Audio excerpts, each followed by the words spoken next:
Good evening, my fellow exorcists, and welcome to the lair of Filmaru. Tonight, I will be reviewing Some Girls Do by Jennifer Dugan. Morgan, an elite track athlete, is forced to transfer high schools late in her senior year after it turns out being queer is against her private Catholic school's code of conduct.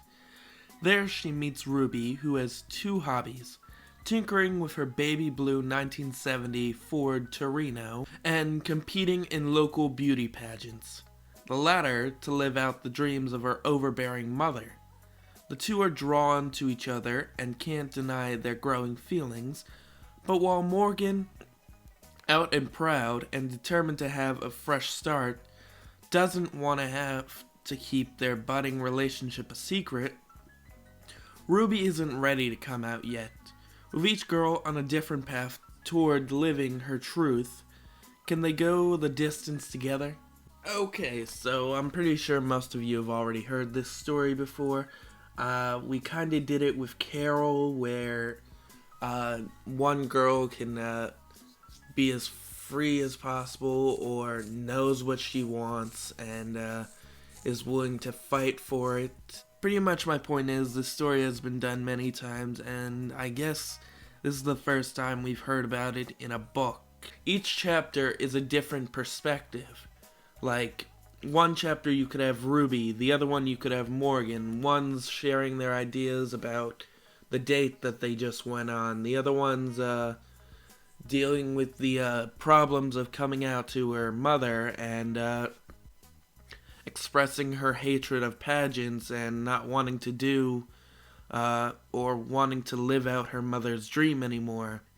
It could be Morgan, who is distressed about not being able to win a court case against the Catholic school because they had to settle and it almost put her parents into debt. The day of the final pageant that Ruby's doing, and she gets to stand on stage and watch as Morgan makes a huge fool of herself, tripping over the mic, almost knocking the mic out of the announcer's hand to get to her seat. And it's just, this book is filled with so many cute scenes that it's just wow. And there is your typical misunderstanding trope in this, which does get annoying, where Morgan sees Ruby kissing Tyler, the lacrosse star that she's been screwing, and then the very next night, Ruby gets drunk, ends up on the at her friend's house, and then they talk about it. And then she ends up going to Morgan's house, drunk, and then wakes up the next day in her bed, and they are discussing that they want a relationship and that they want to make this work. And then it's like one of those cute scenes where the girl, you think the girl's gonna leave and go home because of the worry that Morgan's brother is going to catch them in bed together, but it turns out that Morgan's brother, I think his name is Daniel, already knew about it because Morgan already told him that Ruby was staying over. It's very similar to what it would be like if a heterosexual relationship was going on. I also like the scene where Morgan does break down after a problem. After the big fight between her and Ruby, she works at the local Pride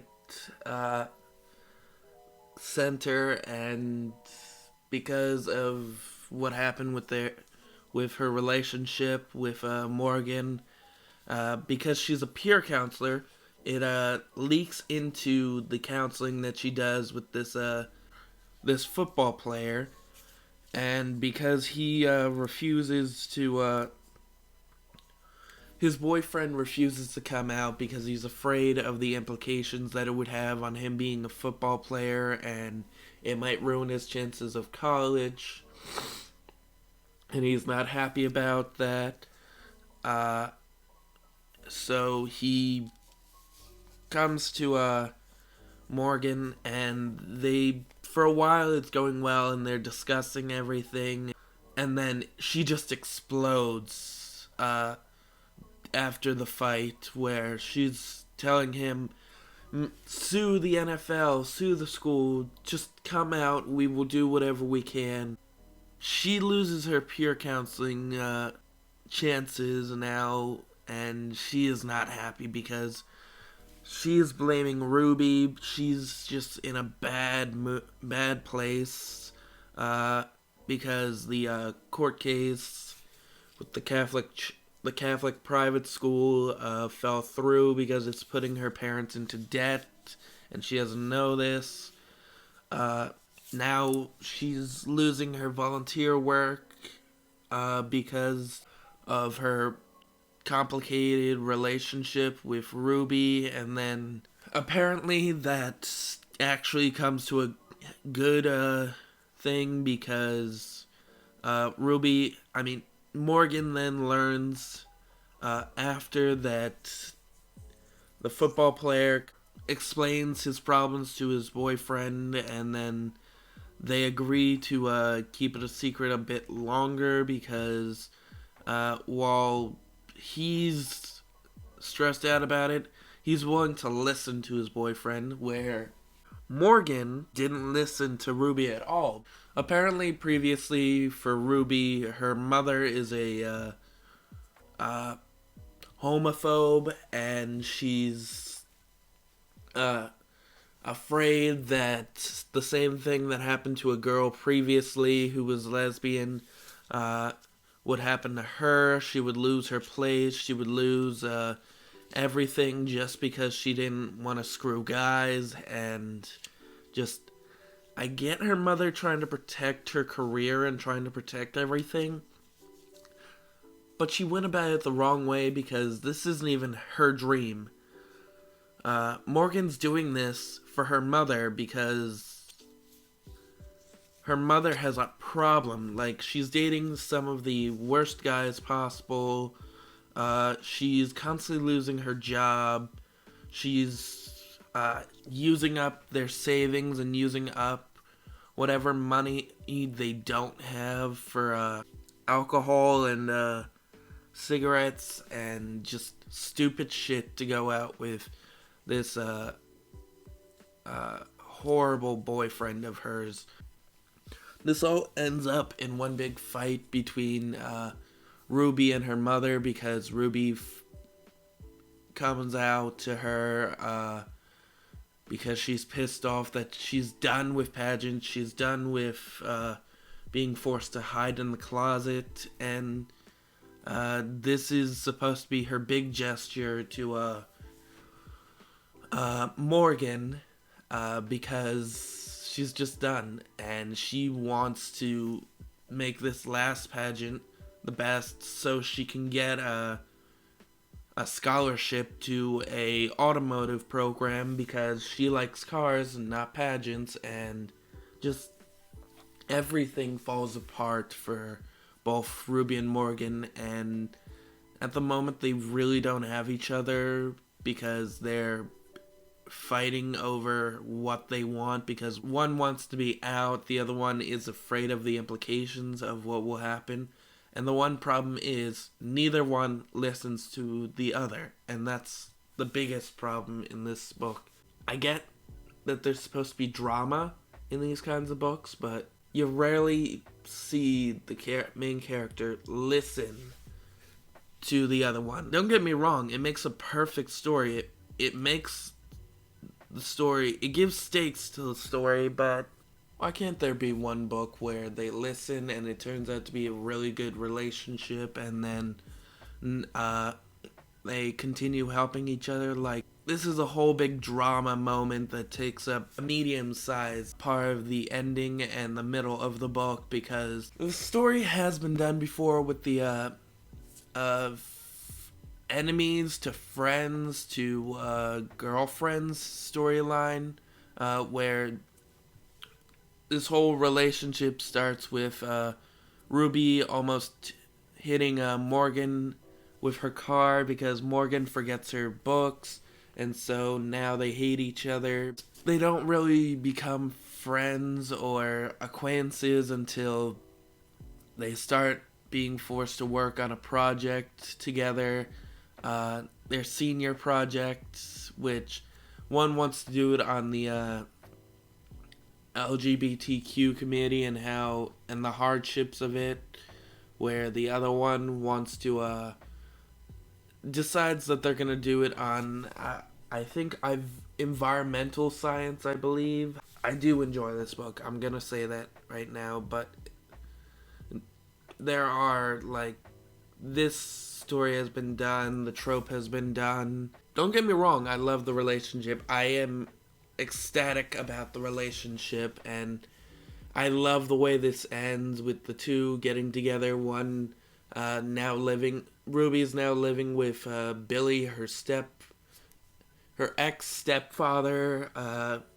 because her mother is pissed her off so much that she doesn't want to go back home and talk to her, which, yeah, I get it, because if your family's not supportive, then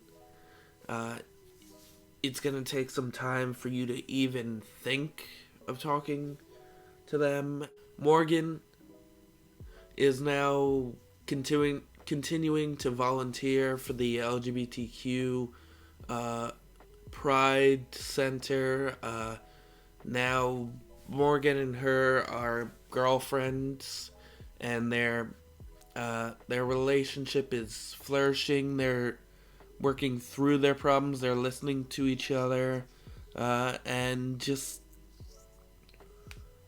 I kind of wish there was more of this in the book. Like this, honestly, this book felt a bit short to me. Where, yes, it was 41 chapters, and that's because they had to split it between the two